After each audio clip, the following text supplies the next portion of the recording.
जम्मू कश्मीर को अब तक पूर्ण राज्य का दर्जा ना दिए जाने को लेकर मोदी सरकार बुरी तरह से फंस गई है। एक और जहां भारत के 5 बड़े अफसरों ने सीजीआई बीआर गवई को खुला पत्र लिखकर के जम्मू कश्मीर में पूर्ण राज्य का दर्जा बहाल करने की मांग की है, तो वहीं दूसरी ओर मोदी सरकार को पहलगाम अटैक मामले पे सवालों के घेरे में खड़ा कर दिया है। अफसर के इस बड़े खुलासे के बाद देश में हड़कंप मच गया है। देश के 5 बड़े अफसरों ने सीजीआई को लिखे गए पत्र में क्या कुछ कहा है, क्या कुछ लिखा है और पहलगाम हमले को लेकर के क्या बड़ा खुलासा किया है, ये सब कुछ मैं आपको अपनी इस रिपोर्ट में बताने वाली हूँ। साथ ही इस पर भी चर्चा करेंगे कि कैसे मानवाधिकार के खुले उल्लंघन की बातें सामने आ रही हैं। नमस्कार, आप देखना शुरू कर चुके हैं 4 PM और मैं हूं आपके साथ सिमरन। दोस्तों, जम्मू कश्मीर के पूर्ण राज्य का मामला कोई नया नहीं है, बल्कि कई बार जो है राहुल गांधी और नेशनल कॉन्फ्रेंस के लोग जो हैं सवाल उठा चुके हैं। लेकिन इस बार मामला जो है इस वजह से बिल्कुल अलग हो गया है कि इंडिया के टॉप क्लास के 5 अफसर खुले तौर पर सामने आ गए हैं और उन्होंने सीजीआई गवई को खुला पत्र लिखा है।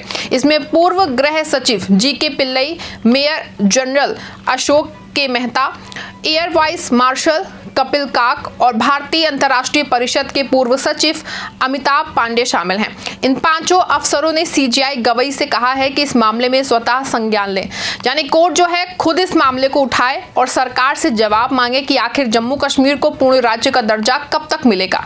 आपको बता दें कि कोई छोटी मोटी बात नहीं है, बल्कि ये 5 अफसरों का सामने आना और उनकी चिट्ठी कहीं ना कहीं इस बात को उजागर कर रही है कि मोदी सरकार कश्मीर को पूर्ण राज्य का दर्जा देने में कहीं ना कहीं टाल मटोल कर रही है। अगर देश की सुरक्षा और संविधान को कोई खतरा होता तो कभी भी भारतीय सेना के ये पूर्व अफसर सीजीआई गवई को इस तरह का लेटर ना लिखते। आपको बता दें कि 5 अगस्त 2019 को ये तारीख है जिसने जम्मू कश्मीर की पूरी तस्वीर बदल दी। उस दिन केंद्र की मोदी सरकार ने संसद में एक ऐतिहासिक फैसला लिया। धारा 370 जो जम्मू कश्मीर को विशेष दर्जा देती थी उसे खत्म कर दिया। साथ ही जम्मू कश्मीर को 2 हिस्सों में बांट दिया गया। जम्मू कश्मीर और लद्दाख दोनों को केंद्र शासित प्रदेश बना दिया गया, जिसमें जम्मू कश्मीर और लद्दाख अलग अलग हो गए। अब ये फैसला जो है कितना सही था कितना गलत, ये बहस का मुद्दा हो सकता है, लेकिन एक बात तो साफ है कि जम्मू कश्मीर जो कभी एक पूर्ण राज्य था अब केंद्र के अधीन है। इसका मतलब है कि वहां के कानून, प्रशासन और फैसले अब केंद्र सरकार के हाथ में है। आपको बता दें कि यही वो बात है जिसके खिलाफ ये 5 सीनियर अफसर खड़े हो गए हैं। उनका कहना है कि एक पूर्ण राज्य को केंद्र शासित प्रदेश में बदलना संविधान के मूल ढांचे के खिलाफ है।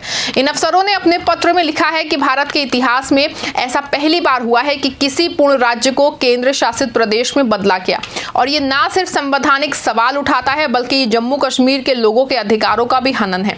आपको बता दें कि सिर्फ कागजी बातें नहीं है, जम्मू कश्मीर के लोग आज भी अपने पूर्ण राज्य के दर्जे की बहाली का इंतजार कर रहे हैं, लेकिन सरकार का कहना है कि ये प्रक्रिया चरणों में होगी।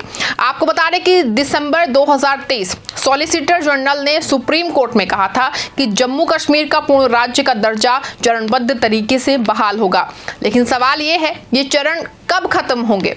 आपको बता दें कि 11 दिसंबर 2023 को सुप्रीम कोर्ट की 5 जजों की बेंच, जिसमें चीफ जस्टिस DY चंद्रचूड़ और जस्टिस BR गवई भी शामिल थे, ने सर्वसम्मति से कहा था कि धारा 370 एक अस्थायी प्रावधान था। कोर्ट ने यह भी कहा कि जम्मू कश्मीर भारत का अभिन्न अंग है और इसे कोई आंतरिक संप्रभुता नहीं थी।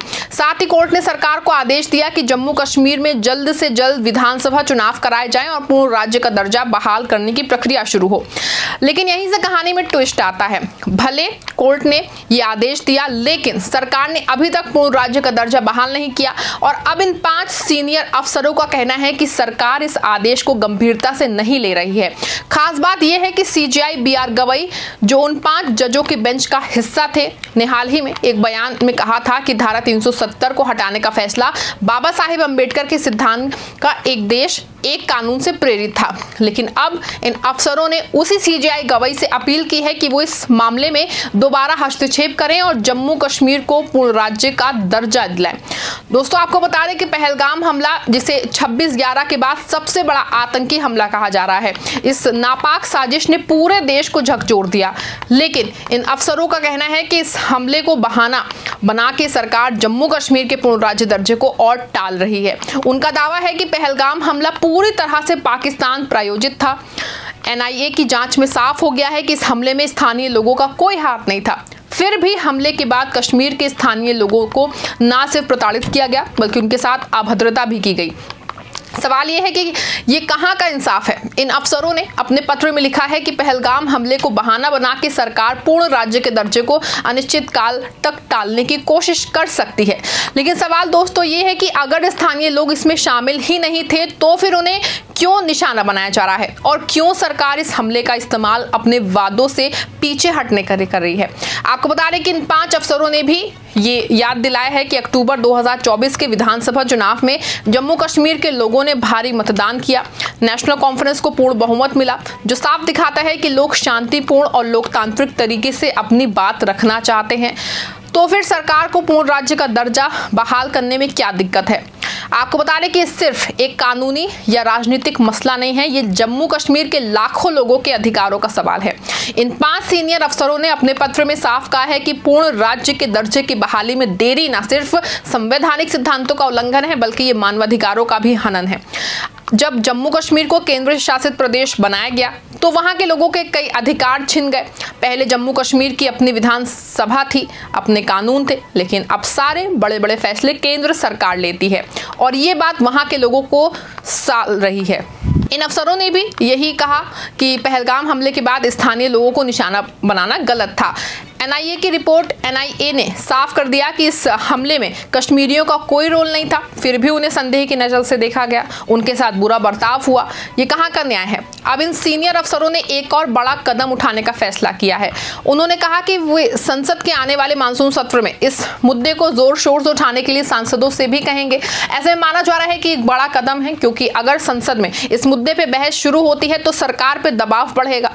आपको बता दें कि जम्मू कश्मीर सिर्फ एक राज्य ही नहीं है, ये भारत का ताज है और इस ताज की चमक तभी बरकरार रहेगी जब वहां के लोगों को उनका पूरा हक मिलेगा। इन 5 सीनियर अफसरों ने एक ऐतिहासिक कदम उठाया है। अब सवाल यह है कि क्या सुप्रीम कोर्ट इस मामले में स्वतः संज्ञान लेगा, क्या संसद का मानसून सत्र इस मुद्दे पे कोई नया रास्ता दिखाएगा, क्या मोदी सरकार पूर्ण राज्य का फैसला बहाल करेगी। आप क्या सोचते हैं, क्या जम्मू कश्मीर को पूर्ण राज्य का दर्जा मिलना चाहिए और क्या सरकार को इस मामले में और पारदर्शिता बरतनी चाहिए। आपकी जो भी राय है कमेंट में जरूर लिखिएगा। इस खबर को लाइक और शेयर भी जरूर करिएगा। धन्यवाद।